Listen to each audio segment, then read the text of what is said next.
আজ ভারতের প্রতিরক্ষা খাতের একটা দারুণ বড় খবর নিয়ে কথা বলবো, যেটা আদানি গ্রুপকে ঘিরে। দেখুন, প্রেক্ষাপটটা কিন্তু বেশ ইন্টারেস্টিং। ভারত খুব দ্রুত নিজেদের সামরিক শক্তি বাড়াচ্ছে। অস্ট্রেলিয়ার ল ইনস্টিটিউট তো বলছে ভারত এখন আমেরিকা আর চীনের পর বিশ্বের ৩ নম্বর সামরিক শক্তি। আর এই সাফল্যের পেছনে টাটা বা এলএনটির মতো প্রাইভেট কোম্পানিগুলোর একটা বড় হাত আছে।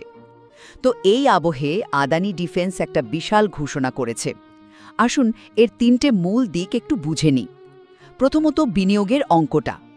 আদানি ডিফেন্স আগামী ১ বছরে প্রায় ১.৮ লক্ষ কোটি টাকা বিনিয়োগ করবে। হ্যাঁ, ঠিকই শুনছেন, একটা প্রাইভেট কোম্পানির তরফ থেকে এটা কিন্তু একটা অভাবনীয় পদক্ষেপ। দ্বিতীয়ত, এই বিপুল পরিমাণ টাকাটা কোথায় যাবে? মূলত দুটো ক্ষেত্রে। এক হলো আনম্যান্ড এরিয়াল ভেহিকলস, মানে সোজা কথায় ড্রোন, আর ২ হলো প্রিসিশন গাইডেড অস্ত্র ব্যবস্থা। আর সবশেষে, কেন এই দুটো ক্ষেত্রেই এত জোর দেওয়া হচ্ছে? কারণ আধুনিক যুদ্ধক্ষেত্রে এই জিনিসগুলোর গুরুত্বই সবচেয়ে বেশি। মানে এই বিনিয়োগের লক্ষ্য ভারতকে ভবিষ্যতের যুদ্ধের জন্য একদম প্রস্তুত করে তোলা।